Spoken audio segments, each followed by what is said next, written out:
नमस्कार, मैं हूं आपके साथ आयुषी ओझा। मास्क मजबूरी नहीं, जरूरी है। इसे वैक्सीन के दोनों डोज लेने के बाद भी लगाएं, क्योंकि मास्क ही एक ऐसा हथियार है जो हमें कोरोना से ना सिर्फ जीत दिलाएगा बल्कि कोरोना को कंट्रोल करने में और उसे खत्म करने में मदद करेगा। लिहाजा अपने दर्शकों से हम फिर ये गुजारिश करते हैं कि वो मास्क पहने, सोशल डिस्टेंसिंग का पालन करें। बतौर एंकर जब हम स्टूडियो में होते हैं, आपके लिए खबरें पढ़ते हैं, हम तभी ये मास्क अपने चेहरे से हटाते हैं। बाकी के वक्त में हम मास्क का पूरा इस्तेमाल करते हैं ताकि हम कोरोना के स्प्रेड को ना सिर्फ रोक सकें बल्कि खुद से दूसरों को भी सुरक्षित रख सकें। बुलेटिन की शुरुआत करते हैं। पीएम मोदी मंत्रिमंडल के सभी नए मंत्रियों को निर्देश, कल 10:45 पर संसद में आने का निर्देश दिया गया है। पीएम कल नए सदस्यों का परिचय लोकसभा में करवाएंगे। तो बता दें, पीएम मोदी मंत्रिमंडल के सभी नए मंत्रियों को निर्देश दिया गया है। कल 10:45 पर संसद में आने का निर्देश दिया गया है। दरअसल पीएम कल नए सदस्यों का परिचय लोकसभा में करवाएंगे। हाल ही में जो मंत्रिमंडल में नए लोगों का नए मंत्री आए हैं, उनके लिए अब जो नए सदस्य हैं उनका परिचय लोकसभा में करवाने के लिए मंत्रिमंडल के सभी नए मंत्रियों को निर्देशित किया गया है। तो ज्यादा जानकारी के साथ अनूप हमारे साथ जुड़ चुके हैं। अनूप, पीएम मोदी मंत्रिमंडल के सभी मंत्रियों को निर्देशित किया गया है। कल 10:45 पर यह निर्देश दिया गया है कि वहां पर सभी को इकट्ठा होना है, क्योंकि जो नए सदस्य हैं उनका परिचय लोकसभा में करवाया जाएगा। क्या कुछ अपडेट है इसको लेकर?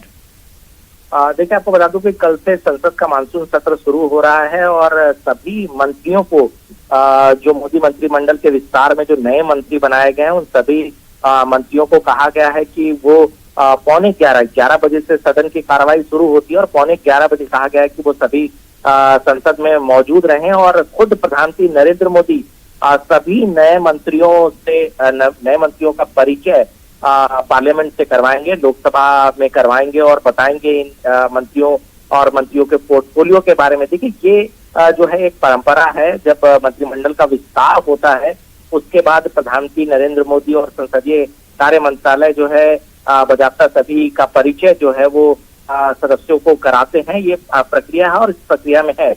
लेकिन दूसरी तरफ आपको बता दूं कि जिस तरीके से मंत्रिमंडल का विस्तार हुआ और उसी वक्त प्रधानमंत्री नरेंद्र मोदी ने मंत्रियों को भी इस बात की हिदायत दी थी कि अभी चूंकि पार्लियामेंट का सत्र शुरू हो रहा है, ऐसे में वो दिल्ली में ही रहें और कामों को अच्छे तरीके से समझे, उनके मंत्रालय के कामकाज को अच्छे तरीके से समझे। तो ये इसी के प्रक्रिया का एक अंग है। जी, तो मतलब मंत्रिमंडल के विस्तार के बाद अब जो नए चेहरे शामिल हुए हैं उनको परिचय दिलाया जाएगा लोकसभा में, उनका लोकसभा में परिचय करवाया जाएगा पीएम मोदी की तरफ से। तो कल इसका निर्देश दिया गया है सभी नए मंत्रियों को कि वो वहां पर मौजूद हो। अनूप, धन्यवाद आपका तमाम जानकारी के लिए। इंदौर से बड़ी खबर, करण मोरवाल पर 5,000 का इनाम। रेप के आरोपी पर इनाम घोषित, इंदौर पुलिस ने रखा इनाम। कांग्रेस विधायक के बेटे पर रेप का आरोप। मुरली मोरवाल के बेटे पर रेप का आरोप है। महिला थाने में दर्ज हुआ था मामला। महिला नेत्री ने दर्ज कराया था मामला। 12 जुलाई को खारिज हुई जमानत याचिका। अभी फरार चल रहा है करण मोरवाल।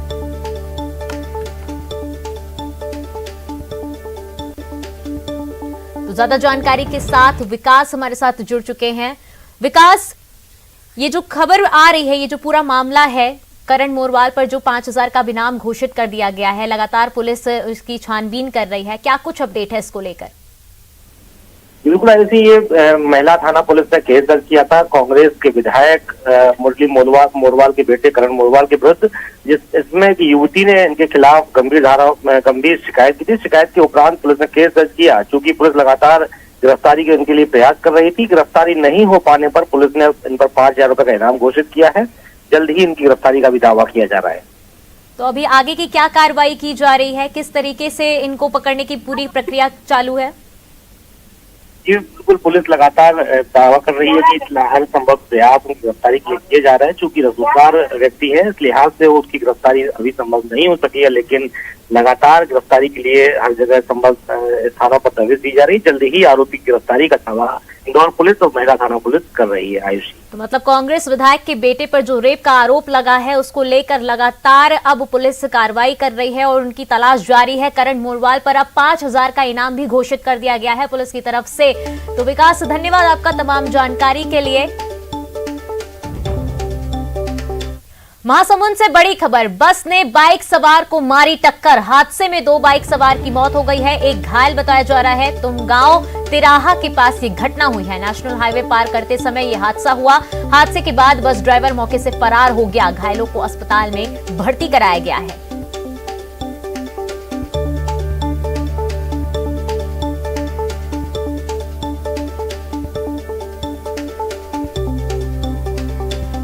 महासमुंद से ये बड़ी खबर हम आपको बता रहे हैं, जहां पर सड़क हादसा हो गया है। बस ने बाइक सवार को टक्कर मार दी है। आपको बता दें कि हादसे में 2 बाइक सवार की मौत हो गई है, वहीं एक घायल बताया जा रहा है। तुमगांव के तिराहा पर यह घटना हुआ है। नेशनल हाईवे पार करते समय यह हादसा हुआ है। हादसे के बाद बता दें कि बस ड्राइवर मौके से फरार हो गया है, वहीं घायलों को अस्पताल में इलाज के लिए भर्ती कराया गया है।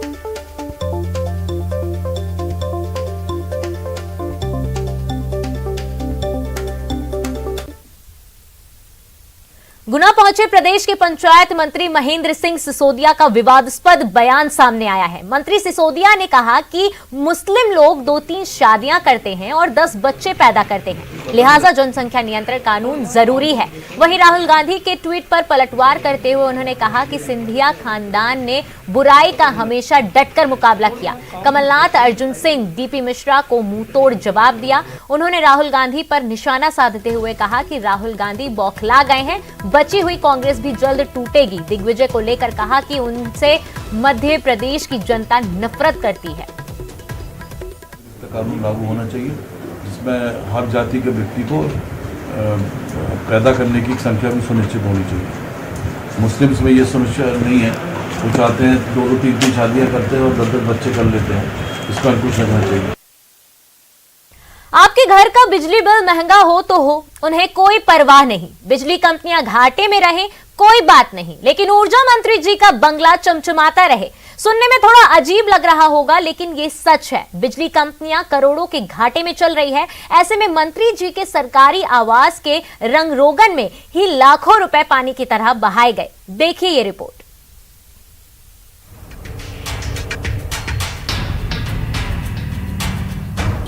कभी ठेला खींचते हुए तो कभी किसी बिजली खंबे पर चढ़कर बिजली कनेक्शन जोड़ने वाले प्रदेश के ऊर्जा मंत्री प्रद्युम्न सिंह तोमर को कौन नहीं जानता।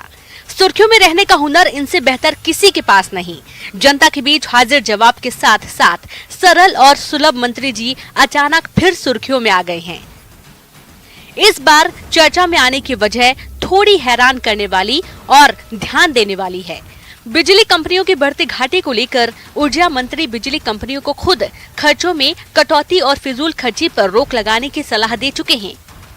ऐसे में खुद ऊर्जा मंत्री प्रद्युम्न सिंह तोमर के भोपाल के सरकारी बंगले पर ही लाखों रुपए बिजली कंपनी के खर्च कर दिए गए हैं। सिविल लाइन में बने मंत्री जी के सरकारी आवास पर मध्य क्षेत्र बिजली कंपनी के सिविल विभाग ने 60 लाख से ज्यादा की राशि कमरों के निर्माण और साज सजावट पर खर्च की है। सवाल पूछने पर मंत्री जी का जवाब भी गले से उतरने वाला नहीं था। मंत्री जी ने माना कि पैसे तो खर्च हुए हैं, लेकिन इसका इस्तेमाल भविष्य में भी किया जाएगा। जबकि सच्चाई ये है कि अभी से इस बेहिसाब खर्च का मजा सरकारी अफसर ले रहे हैं।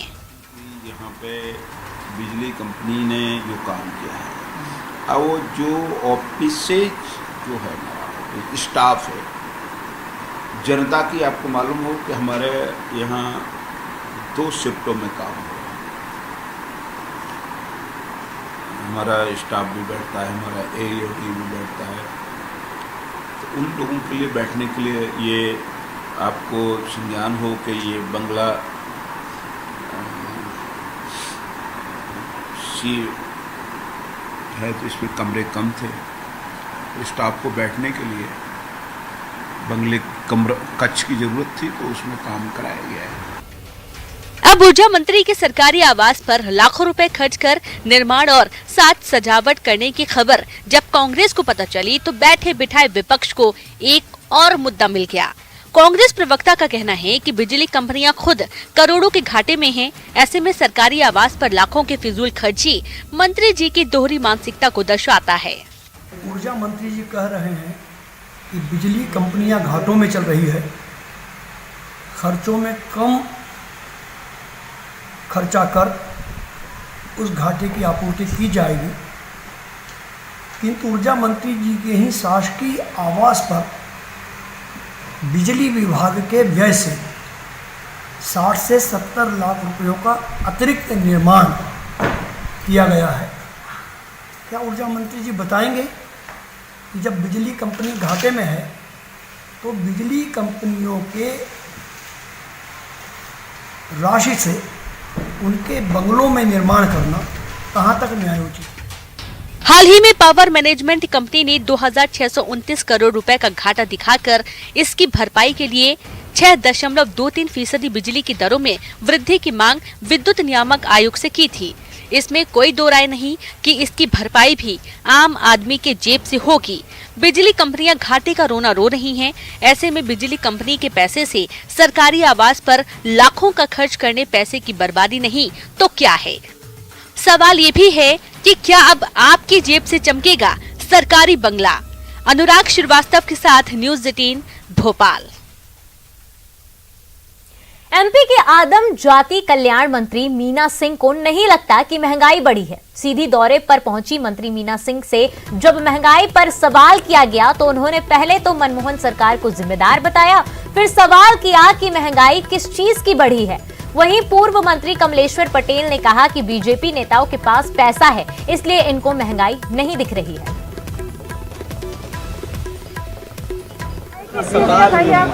डीजल पेट्रोल रसोई गैस कुछ महंगा।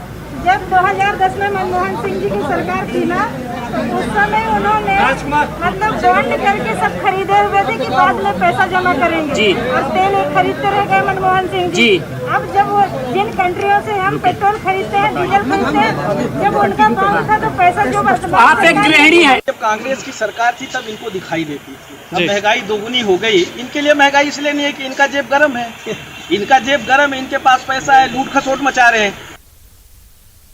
फिलहाल समय छोटे से ब्रेक का। ब्रेक के बाद भी खबरें जारी रहेंगी। ब्रेक के बाद आप सभी का स्वागत है। खबरों का रुख करते हैं। बालाघाट के परसाही गांव में एक परिवार को समाज से बहिष्कृत कर दिया गया है। परिवार के लोगों का कसूर सिर्फ इतना था कि उन्होंने पिता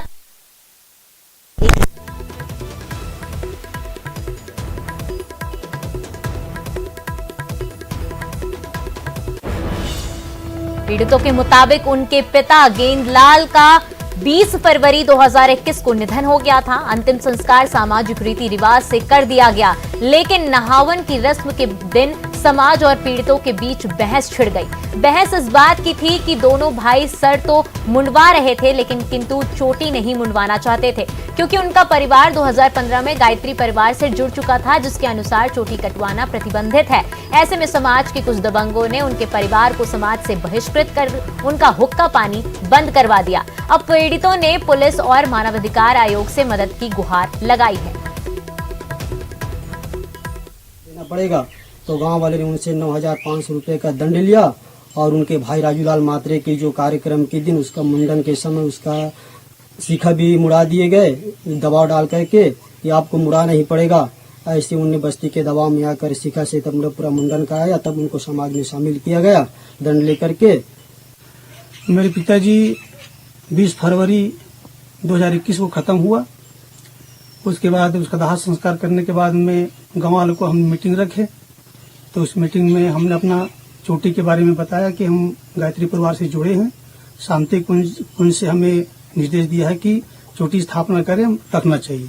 कंडीशन में उनको लगा कि उनके मानवाधिकारों का हनन हुआ है, तो उन्होंने हमारे माननीय अध्यक्ष महोदय मध्य प्रदेश मानवाधिकार आयोग भोपाल के नाम से मुझे एक पत्र दिया है, जो मैंने माननीय आयोग के अध्यक्ष महोदय को प्रेषित कर दिया है, भेज दिया मैंने यहाँ से कार्रवाई हेतु। खबर छतरपुर से। यहाँ एक व्यक्ति को कुछ युवकों ने लाठी डंडों से पिटाई की।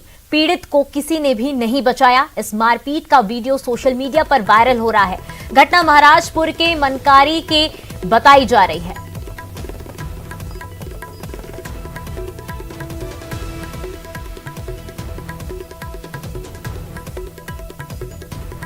तो छतरपुर की एक खबर बता रहे, जहां पर एक व्यक्ति को कुछ युवकों ने लाठी डंडों से पीटा है। पीड़ित को किसी ने भी नहीं बचाया। इस मारपीट का वीडियो सोशल मीडिया पर वायरल हो रहा है। ये घटना महाराजपुर के मनकारी की बताई जा रही है, जहां पर कुछ लोगों ने युवकों को लाठी डंडों से पीटा है, जिसका वीडियो अब वायरल हो रहा है सोशल मीडिया पर।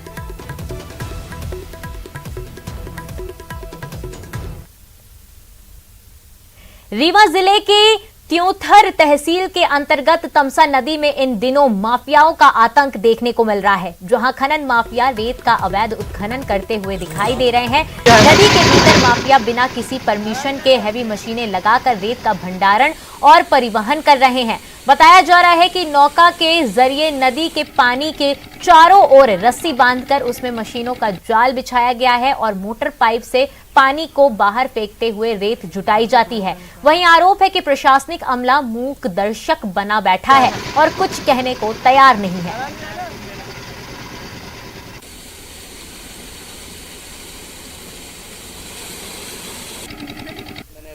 माइनिंग ऑफिसर से बात करी है। इसके लिए हम एक टीम बना करके इस पे कार्रवाई करेंगे। निश्चित तौर से आपको मतलब इस वीक एक कार्रवाई देखने को मिलेगी। हम ये गंगतीरा है, लोअर पुरवा है, ये दोनों घाटों पे यहाँ पे कार्रवाई हम करेंगे।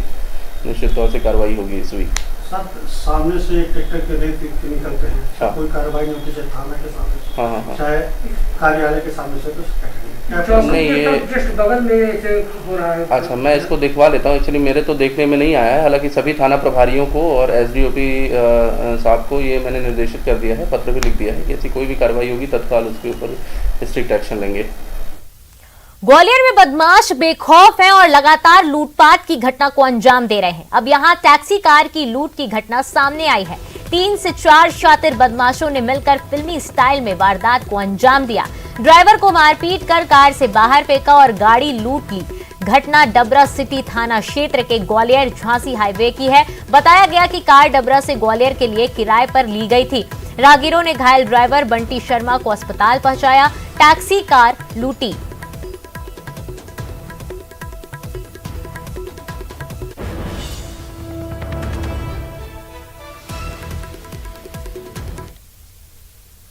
मुंबई में मूसलाधार बारिश, चेंबूर में दीवार गिरने से हादसा हो गया है। मलबे में दबकर 17 लोगों की मौत हो गई है। विक्रोली में मकान जमींदोज हो गया है, जिसके बाद मलबे में दबकर 6 लोगों की मौत हो गई है। तो मुंबई में लगातार कल से मूसलाधार बारिश हो रही है, जिसकी वजह से कई जगहों पर जहां जल जमाव हो गया, वहीं चेंबूर में दीवार गिर गई है, जिसके कारण वहां पर हादसा हो गया और हादसे में 17 लोगों की मौत की खबर सामने आ रही है। बताया जा रहा है कि मलबे में दबकर 17 लोगों की मौत हो गई है चेंबूर में। वहीं विक्रोली की बात की जाए तो वहां पर मकान जमींदोज हो गया और मलबे में दबकर 6 लोगों की मौत हो गई।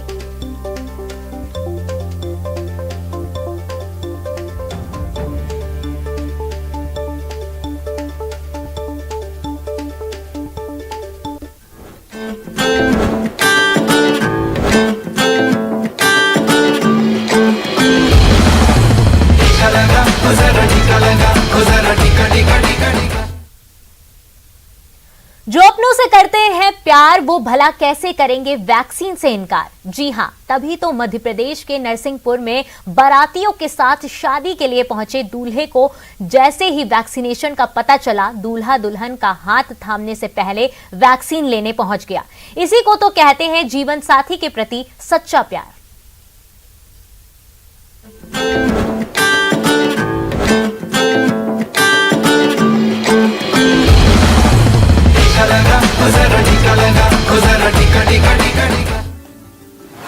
सात फेरों का बंधन छूट न जाए, 7 वचनों का वादा टूट न जाए, रिश्ते की डोर ना पड़ जाए कमजोर, हाथ थामा है तो रिश्ता निभाना पड़ेगा।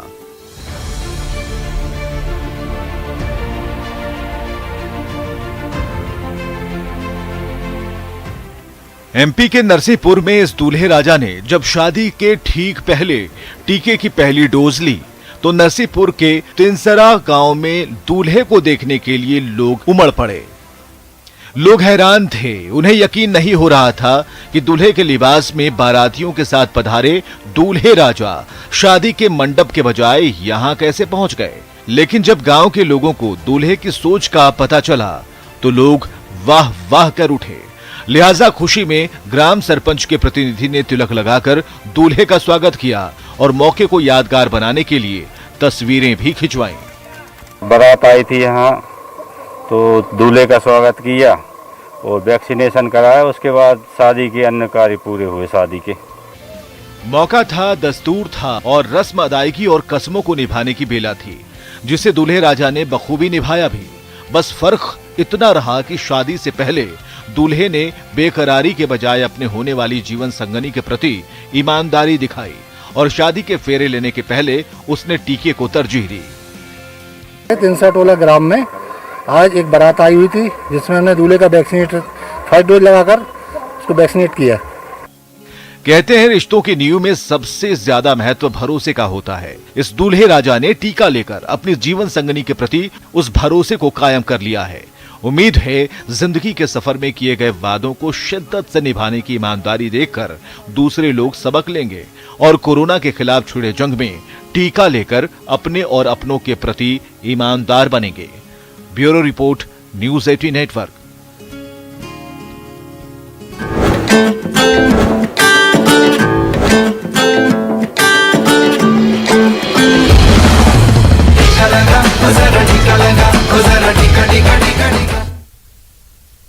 नेटवर्क 18 यह सुनिश्चित करना चाहता है कि हर भारतीय को कोविड-19 टीकाकरण मिले। टीकाकरण जागरूकता बढ़ाने के लिए नेटवर्क 18 और फेडरल बैंक की पहल संजीवनी एश्योर्ड ऑफ लाइफ को सपोर्ट करें। Health expert Apollo 24/7।